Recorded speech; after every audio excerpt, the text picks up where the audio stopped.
अभी रिसेंटली ही एक TDS refund scam सामने आया है इनकम टैक्स डिपार्टमेंट के। सो अभी पहले थोड़ी सी बेसिक अंडरस्टैंडिंग ले लेते हैं about TDS, because without basic knowledge of TDS it will be really difficult to understand कि एग्जैक्टली किस तरीके से स्टेप बाय स्टेप ये स्कैम हुआ था।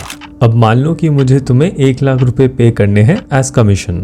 एज पर टीडीएस प्रोविजंस मुझे इसका 10% गवर्नमेंट को जमा कराना पड़ता है as tax deducted at source. तो मैंने यही किया, 1 लाख का 10% विच इज़ 10,000 रुपीज़ मैंने डिडक्ट किया एंड गवर्नमेंट को जमा करा दिया as per due date. And ये ड्यू डेट होती है नेक्स्ट मंथ की 7 तारीख। फॉर एग्जाम्पल सितंबर के महीने में मैंने जितने भी लोगों का टीडीएस डिडक्ट करा था वो सारा मैं नेक्स्ट मंथ यानी अक्टूबर की 7th तक वो सारा मैं गवर्नमेंट के पास जमा करा देता हूँ। क्योंकि ये गवर्नमेंट की पेमेंट है तो एक चालान जनरेट होता है जिसे टीडीएस चालान बोला जाता है। तो मंथली मैं टीडीएस पे करता हूँ एंड देन साथ में क्वार्टरली एक रिटर्न भी फाइल करता हूँ जिसे फॉर्म 26Q बोलते हैं। अब सवाल ये है कि सर ये क्वार्टरली रिटर्न क्यों फाइल करी जाती है? देखो, मंथली तो मैंने टीडीएस जमा करा दिया, बट जब क्वार्टर एंड होता है तो उस पूरे क्वार्टर की जो समरी होती है वो भी अलग से मैं इनकम टैक्स डिपार्टमेंट को बताता हूँ कि टोटल आपने कितना टीडीएस डिडक्ट किया था उस क्वार्टर में, एंड इस क्वार्टर में जो तुमने मंथली पेमेंट्स करी थी उसका प्रूफ। एंड इसका प्रूफ होता है वो टीडीएस चालान नंबर जो पेमेंट करते टाइम जनरेट हुआ था। ये बेसिकली कोड होता है, एक नंबर होता है। देन इसी रिटर्न के बेसिस पे गवर्नमेंट तुम्हें एक्नॉलेजमेंट देती है दैट यस आपके बिहाफ पे रोहन ने 10,000 रुपीज़ का टीडीएस जमा कराया है and it has been received by the government. तुम्हारे लिए ये एक्नॉलेजमेंट होती है इन फॉर्म 26AS। वहाँ पे तुम्हें ये अमाउंट शो करता है। अब मान लो कि तुम्हारी कोई और इनकम नहीं है तो तुम्हारी इनकम टैक्स लायबिलिटी तो नहीं बनती। तो इस फॉर्म 26AS के बेसिस पे तुम गवर्नमेंट से अपना टीडीएस रिफंड क्लेम करते हो कि भाई मेरा इनकम टैक्स लायबिलिटी मेरी नहीं है और मेरे बिहाफ पे ऑलरेडी टैक्स जमा हो चुका है 10,000, तो उसका मुझे रिफंड चाहिए। तो ये पूरा सीन होता है टीडीएस की पेमेंट का एंड क्यों क्वार्टरली रिटर्न फाइल करी जाती है। सो अब देखते हैं कि एग्जैक्टली इस केस में क्या हुआ था।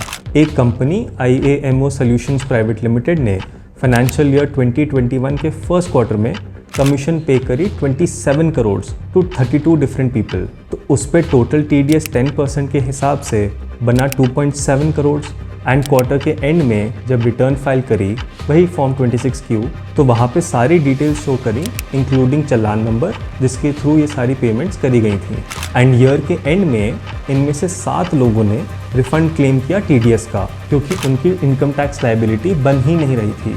जब इनकम टैक्स डिपार्टमेंट ने ध्यान से देखा तो पता चला कि टीडीएस के 2.7 करोड़ रुपीज़ में से 1.4 करोड़ रुपीज़ का फ्रॉड था। यानी ना ही इस 1 करोड़ 40 लाख का टीडीएस हुआ था और ना ही इसके कॉरेस्पॉन्डिंग कोई पेमेंट थी। क्वार्टर की रिटर्न में एज प्रूफ ऑफ पेमेंट जो टीडीएस चालान नंबर दिया गया था वो फॉर्ज था, फेक था। डिपार्टमेंट को ये शो करा गया कि ये 1 करोड़ 40 लाख का टीडीएस जमा कराया गया था एंड उसके कॉरेस्पॉन्डिंग एक नकली चालान नंबर दे दिया। एंड ये प्लान वर्क भी करा। गवर्नमेंट ने इन 7 टैक्स पेयर्स को टीडीएस का रिफंड देना भी स्टार्ट कर दिया था। सो गवर्नमेंट को असली में कभी ये टीडीएस मिला नहीं था, वो चालान फॉर्ज था। सो यानी जो अमाउंट कभी गवर्नमेंट को दिया ही नहीं गया था अब उसका रिफंड मांगा जा रहा था on the basis of that forge challan. And government ने उस फॉर्ज चालान के बेसिस पे रिफंड इशू करना स्टार्ट कर दिया था। देन ये टीडीएस रिफंड का अमाउंट बांटा जाता था विद द मेन कॉन्स्पिरेटर जो कि इंटर लेवल का CA स्टूडेंट था। इसी की 3 फर्म्स के थ्रू ये पैसा उसके पर्सनल अकाउंट में आता था। ऑलरेडी 18 लाख रुपए उसके पास आ चुके थे and that's when income tax department got to know about this scam. इस पर्सन को फरीदाबाद से अरेस्ट किया गया एंड अभी ये पुलिस कस्टडी में है। क्योंकि ये मैटर भुवनेश्वर के इनकम टैक्स डिपार्टमेंट से रिलेटेड है इसीलिए उसे भुवनेश्वर के ही कोर्ट में प्रेजेंट किया जाएगा। ड्यूरिंग इन्वेस्टिगेशन उसके फ़ोन से ये पता चला है कि there were other people also who were involved in this scam.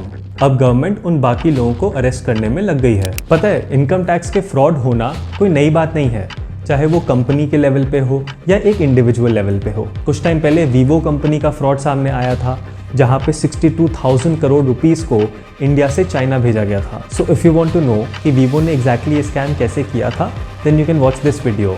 Thank you.